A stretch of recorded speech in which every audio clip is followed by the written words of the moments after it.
रूठ चुकी है विरासत मेवाड़ की धरा से, फिर भी जिम्मेदार नहीं बोलते हैं जरा से।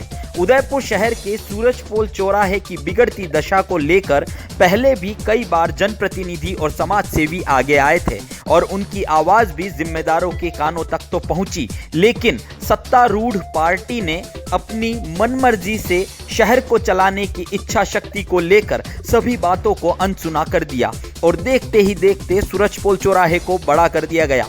शहर की धरोहरों के साथ हो रही छेड़छाड़ और स्मार्ट सिटी प्रोजेक्ट के तहत शहर का नाक कहा जाने वाला सूरजपोल दरवाजा रविवार को धराशायी होने के बाद उदयपुर न्यूज ने धरोहरों से हो रहे नुकसान के कारण मेवाड़ वासियों द्वारा संग्राम शुरू होने की चेतावनी दी थी। दिन ढलते ढलते उदयपुर न्यूज की मुहिम रंग लाने लगी। शहर के सूरजपोल चौकी पर बनी सदियों पुरानी दीवार स्मार्ट सिटी प्रोजेक्ट के तहत ढह जाने से रविवार देर शाम शहरवासी सूरजपोल चौराहे पर इकट्ठे हुए और दीपक मोमबत्ती जलाकर टूटी हुई दीवार के पास खड़े होकर ही इस लापरवाही के जिम्मेदारों की सद्बुद्धि के लिए प्रार्थना करने लगे। मेवाड़ की धरोहरों के साथ हो रही साजिशों के खिलाफ उदयपुर न्यूज ने अपनी आवाज बुलंद की है और शहरवासी भी खुलकर मेवाड़ की धरोहरों को संजोने के लिए साथ दे रहे हैं। मेवाड़ वासियों का आक्रोश किसी से छुपा नहीं है। यदि इसी तरह से शहर की धरोहरों और विरासतों के साथ छेड़छाड़ की जाएगी तो भविष्य में होने वाले बड़े संग्राम का जिम्मेदार भी वही अधिकारी होंगे जो विरासत को खुर्द बुर्द कर शहर को स्मार्ट बनाने का सपना संजोए बैठे हैं। दुर्भाग्य उदयपुर की शान, मेवाड़ की शान में कहूँ तो अच्छी सबकी नहीं।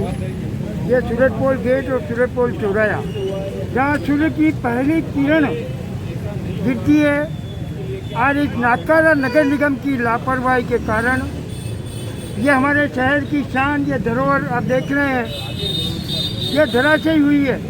शायद नाराजगी है इस सूरजपोल चौराहे को इतना बड़ा किया, शायद नाराज है, रूठ चुकी है पुरानी विरासत भी इस मेवाड़ की धरा से कि नगर निगम अपनी मनमर्जी से हमारी धरोहर के साथ छेड़खानी कर रहा है। आज देखिए आप शहर में चारों ओर गेट बने हुए हैं, मेवाड़ रियासत काल के पुराने गेट बने हुए हैं, लेकिन नगर निगम उनका रख रखाव करना तो दूर, उनको संभाल तक नहीं पा रही है। उसका नतीजा है कि आज ये धरोहर धराशायी हुई है। मैं नगर निगम के उन अधिकारियों को, महापौर जी को, उदयपुर शहर के कांग्रेस जन की ओर से, उदयपुर की जनता की ओर से और स्थानीय पार्षद के माध्यम से आगाह करना चाहता हूँ कि वह वक्त रहते इन धरोहर की छेड़छाड़ ना करे, वरना मेवाड़वासी जिस दिन आंदोलन करेंगे नगर निगम को ध्वस्त कर देंगे हम।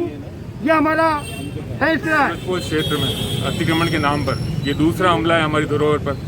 पहला धरोहर पर हमला जो हमारे सूरजपोल चौराहे पे हुआ था, जिसका हमने पुरजोर विरोध किया था, पर कोरोना के चलते जो सेवा नीति में और मानव सेवा में हम सब लोग जुट गए थे और उसका विरोध हम करते आए हैं, आज भी करते रहेंगे। उसके बाद दूसरा जो कंट्रोल रूम क्षतिग्रस्त हुआ है, ये दरवाज़ा जिसको क्षेत्रवासी अपने घर के दरवाजे की तरह देखता आया है बचपन से, हर क्षेत्रवासी जो उदयपुर क्षेत्रवासी सूरजपोल क्षेत्र का तो ये इस दरवाजे को बचपन से अपने घर के दरवाजे की स्थिति से देखता आया है, वो क्षतिग्रस्त हुआ है। इसमें क्या लापरवाही हुई है, क्या वजह है, ये जानकर आगे कार्रवाई हो, उसके हिसाब से जो आज केस भी दायर हुए हैं उसकी जवाबदारी हो और आगे आने वाले वक्त में स्मार्ट सिटी नाम पर किसी भी धरोहर से छेड़छाड़ न की जाए और आगे क्या मापदंड अपनाए जाएँ, क्या मापदंड अपनाए जाएंगे, किस तरह काम होगा, आश्वस्त करके जनता को अपने हित में लेके, अपने साथ लेके फिर काम किया जाए। निगम की तानाशाही ना हो, जनप्रतिनिधियों को अवगत कराया जाए, जो काम सही हो वो हो। चौराहे के नाम पर अतिक्रमण और काम के नाम पे पुरानी दीवारें धरोहर क्षतिग्रस्त ना हो, इसी आशा के साथ हम सब यहाँ श्रद्धांजलि देने आए हैं। यही आशा करते हैं पूरा उदयपुर वासी हमारे साथ मिलकर एक आवाज़ में उदयपुर के लिए आवाज़ बुलंद करेंगे और निगम से इसकी हर बात की जवाबदारी मांगेंगे। स्मार्ट सिटी बनाने के नाम पर उदयपुर में जिस तरह हमारी धरोहर को छेड़छाड़ हो रही है वह उदयपुर और मेवाड़ वासियों को बर्दाश्त नहीं है। अब नगर निगम और स्मार्ट सिटी के सीईओ दोनों एक ही अधिकारी हैं। हम कल उनसे बात करेंगे कि उन्होंने ये दरवाज़ा साफ करने के लिए किसको टेंडर दिया था, किस एजेंसी ने काम किया और इस तरह से आर्थिक धरोहर को नुकसान क्यों हुआ। तो हमारे सभी पार्षद भाइयों के नेतृत्व में हम इस आंदोलन को छेड़ेंगे। अगर इन्होंने हमारी बात को नहीं मानी और इस धरोहर को वापस पुराने स्वरूप में इन्होंने व्यवस्थित नहीं किया तो उसके लिए हमें किसी भी हद तक जाना पड़ा तो हम जाएंगे।